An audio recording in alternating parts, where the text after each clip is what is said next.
Hey guys, and welcome back to the channel. I'm Michelle. And I'm Ken, and today we're here to review the first 3 episodes of The Last of Us Season 2. We're doing some TV today. Yep, doing some TV talk. So I looked back, and we did, I think, do a full season review for the first season of The Last of Us. Yeah. I think we also covered some standalone episodes as well.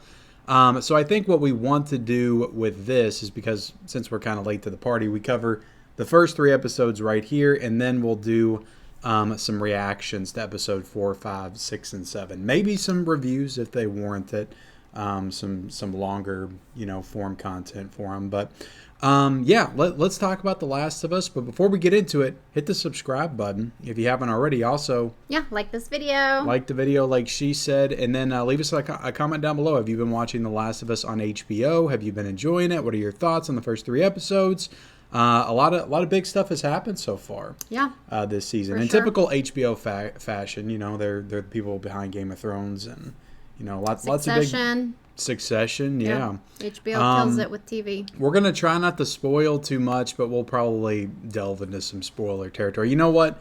I think it's almost impossible to talk about these episodes without spoiling. I was going to say, damn, I don't know if I can commit to that. We're going to spoil the crap out of these episodes in this review. So warning, if you haven't watched the show at all, you may not want to watch this review. But, okay, let's just get into the broad overall thoughts. What are your thoughts so far on this season? Yeah, I mean, I'll just start by saying, if you've seen our other videos about it or heard us talk about it on any video, like a live stream or something, we weren't very high on season 1. No. It just was a little underwhelming, I feel like. But going into season 2, really had very low interest in watching it. Practically had to grab you and drag you towards it. Yeah, I had, very low interest in watching it, but you know how the internet likes to make you want to watch stuff. Makes you feel like you're missing out on something if you don't. I played very little of the first game. Didn't play the second game at all, so the first season was based on the first game, and this season, and I think also the third season is going to be based on the second game. And just from being on the internet and just kind of being around the nerd culture, I knew the big thing that's supposed to happen. So I wanted to see how that played out. Yeah. And that plays out very early in this season for sure. Yeah. So it was definitely you that got us to go ahead and start watching this season. I feel like it's been okay. But, I've said this before too. I just feel like this show is easy to make fun of. Yeah. I don't know. I'm just not. It's a little overacted. I feel like just a little bit. The show is has very heavily. The show has been very reliant on the relationship of Joel and Ellie, right? It's essentially about them for most of the first season. And then, like you said, spoiler alert, Joel dies in this season. In the second episode. Yeah, which was honestly kind of a surprise, because we kind of thought that they would drag it out because, what's his name? Pedro Pascal. Am I saying his name right? Yeah, Pedro Pascal. He's literally everywhere. He's kind of the it guy right now. And so I just kind of thought too that they would have, dragged it out a little bit more before they actually killed him off. But that didn't happen. And so I will say that was kind of a plus for me. I like it when they just go for it and get it done and don't try to drag it out. Yeah, I mean, from what I understand, it happens very early in the game, too. It's first couple hours of the game. And I mean, it makes sense. It's I thought they were going to drag it out, too, just because I thought they would want Pedro for a little bit longer. Yeah. Even though I think there'll probably be, flashback scenes and stuff like that. That's what I was going to say. They're probably going to do some flashbacks, but... But yeah, so I thought they were going to drag it out, but they did it in the second episode. I think largely the story of this season and also the game is the aftermath. It's how Ellie copes with everything that happens after Joel, and also Abby is kind of brought into the mix as well, and their relationship and also the similarities between the two. both losing father figures, essentially two sides of the same coin as well. I don't know. We haven't seen like a ton of Abby yet. Like, yeah, we got to see her. Yeah, she was completely absent from episode 3. Yeah, like she, obviously was in a lot of episode 2, but we still haven't like got to know her. So yeah, I don't know. I just going back to what I was saying about the show had so far it had been very reliant upon Joel and Ellie, and unfortunately for me, and I've found quite a bit of the internet, people don't love the person who is playing Ellie. And, I've talked about this before too, that I really enjoyed her in Game of Thrones, but she was much younger and it just worked for her then. But unfortunately, she is just not vibing with me for Ellie. I just hate her face, and she just annoys. Going for it, huh? She annoys the piss out of me, and I hate her whole like, I'm an angry teenager, I'm a badass, I can do it myself. Like, it's just very... She's very annoying. She's very annoying, and I was hoping that in episode 3 that would calm down just a little bit, and I think it does. Yeah. But she's annoying in different ways now. Yeah. They're really pushing her sexuality, which is another thing that I don't love. Well, that's in the games, babe. Yeah, I mean, that's fair. We've said this many times before, too, that we don't really have much... I have no experience with the game. You've played a bit of it, very little. And so, I don't know. I just... It's like, it's whatever, but to me, it just feels so forced. It does. It just feels very forced. And it's like, would we be making this... Like, would we be making such a big deal about it, or like pushing it so much had she been like a straight female? Yeah. I don't know. I just personally feel like they're really pushing the sexuality thing. It's also just very like, the girl that she, I guess, has a crush on or whatever. They've Dina in episode 3, they've teamed up and gone against the community's wishes, and they're gonna go get revenge for Joel regardless of what they voted for. Yeah. And that was very predictable, of course. Which I heard that in the games, Tommy's the one that goes first. Like his brother. Yeah, he's driven by revenge and he leaves, and then they follow him. Gotcha. Like that's how it takes place in the game. So I think I would have preferred that, honestly. Yeah, it makes more sense. Like that's his brother, Well, I don't know. But he's also the leader of this community. I don't know if he's that prominent of a figure in the game, in the community, and that's kind of a change they've made. So yeah, I am going to disagree with you. I don't think it makes more sense. Like, okay. I think, like, you kind of, like, realized maybe for this version of Tommy. You realized it as you said it. He is, like, the leader of this community. Yeah. He also has a wife and a kid. I think that he's kind of... He's angry, and who's to say that he might not go join, here in the next couple episodes. It just didn't feel like he stuck up for him enough. Yeah, I think we're going to see more with that, honestly. But, But speaking of Tommy, I do actually really like him as a character in the show. Like, he's probably one of my top favorites, I would say. He's whatever for me. Do you like anybody in the show? Honestly, a new character that we got this season, which I don't even know his name, but he was in the show Beef. Jesse. And I like him. Yeah, he's good. I like his dynamic with Ellie. I think she maybe has the best like back and forth and dynamic with him. Yes, I agree. Than she does like any other character on the show. It's like I think she's more tolerable when she's around him. Yeah, I would agree with you there. I do think that the 3rd episode was the weakest, but kind of going back, since we're talking about all 3 episodes to the 1st episode, I thought it was a really nice like reintroduction into the world. Mm-hmm. And I really liked Pedro Pascal like as Joel in the 1st episode, and it kind of makes me bummed out that he's not going to be in more of the show. Really? Yeah, I liked him a lot in the first. In the first episode, for me, they made him feel very old.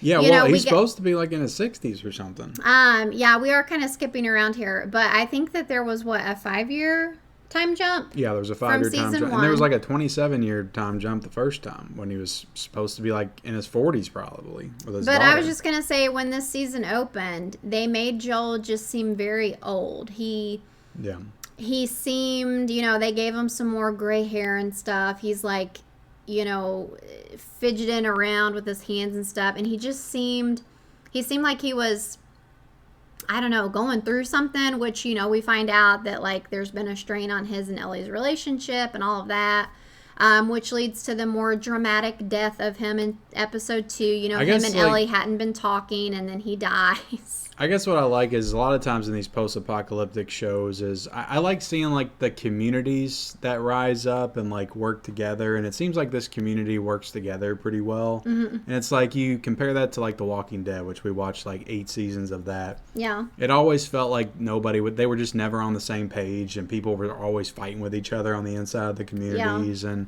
like nobody could get along. And I just like seeing a community like coexist, and it makes sense because they've been living there for 5 years. Yeah. I mean, they would still have things that happened. Yeah, just talk about things that were... Just talk about it in a sense that, I don't know, it just felt like things were more established. And I like seeing that kind of stuff in a post-apocalyptic world. I just think it's cool. Well, these people are, like, more civil, Yeah, a little bit more civil. Well, what do you think of Catherine O'Hara? I really like Catherine O'Hara in this. As the town's drunk, high therapist. Yeah, she...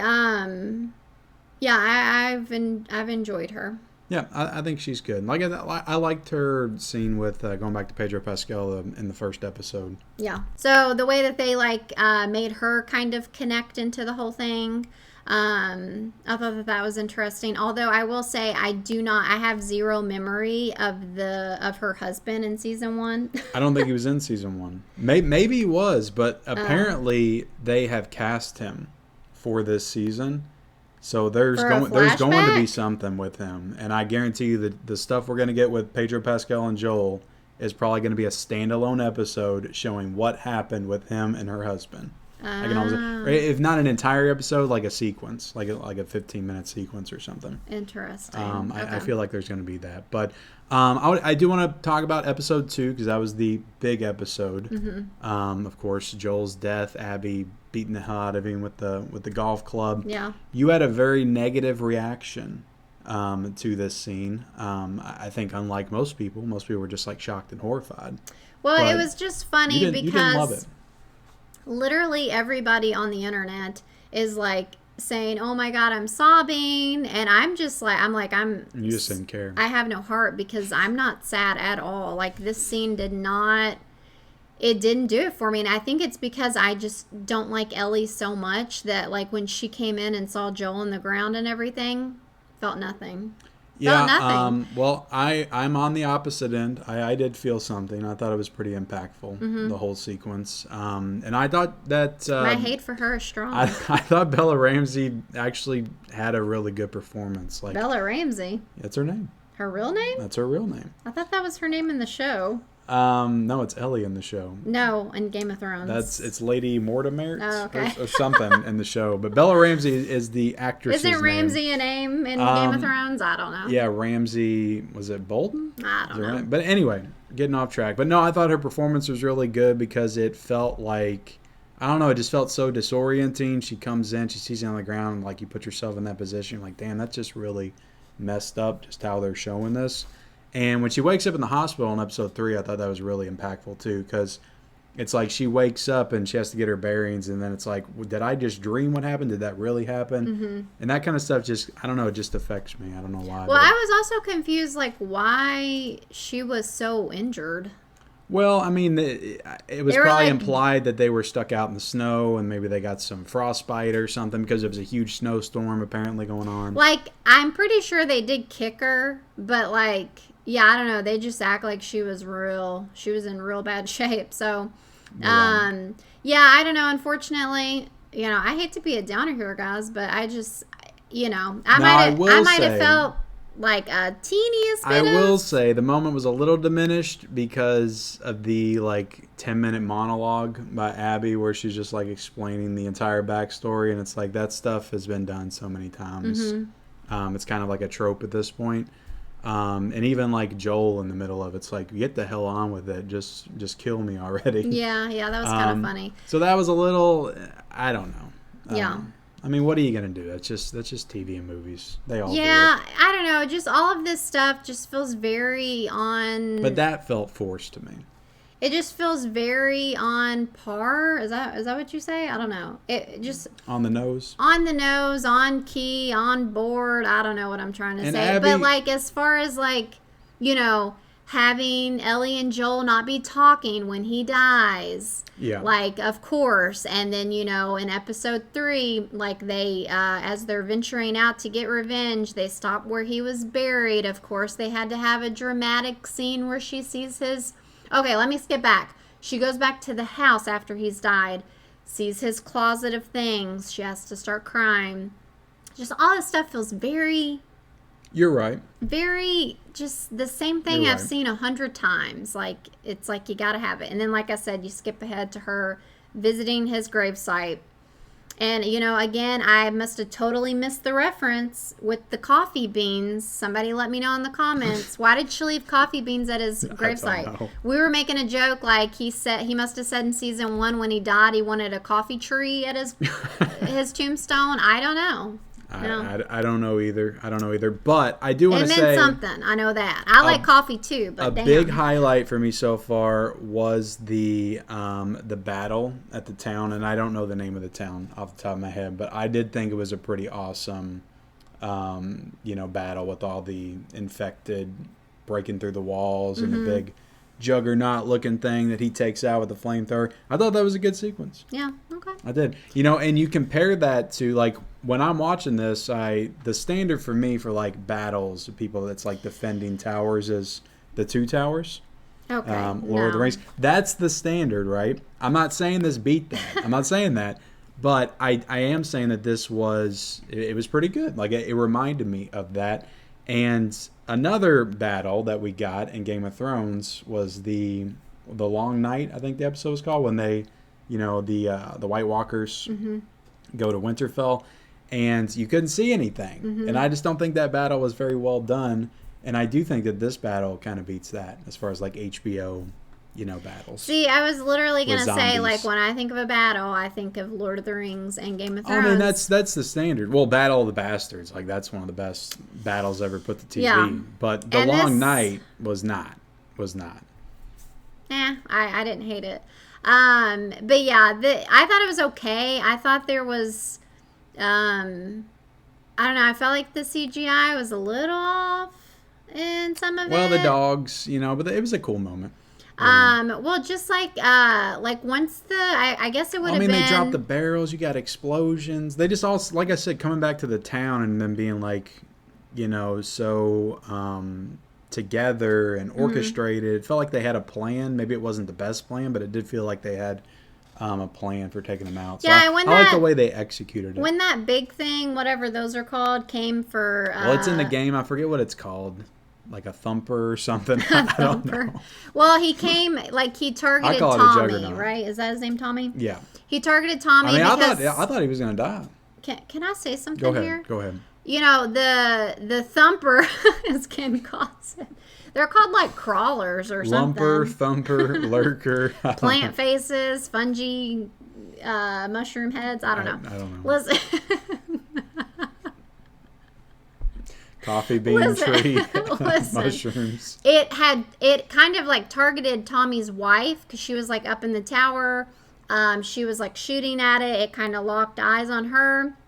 So Tommy tries to distract it, and he ends up in a fucking dead end, of course. Yeah. And he's got like that big old flamethrower thing, and he almost runs out, but of course it falls down. And people pointed out that that's very like bringing the game into the show, because that's how it happens in the game. Like any game, like your flamethrowers weren't running out of stuff like right when you're about to kill the boss. Okay, fair. That happens a lot. So I thought that. I wonder if that was intentional though. Oh, it for sure was. Like the people that are involved in the show like are a part of the creative team on the game. I know, but were they clever enough to think? Like, I think that's absolutely why they showed the flamethrower meter on there. But I thought that was a really good scene. But yeah, I think that whole episode was pretty great. Actually, it was pretty effective for me. Yeah. All right. Overall, but you got anything else you want to say?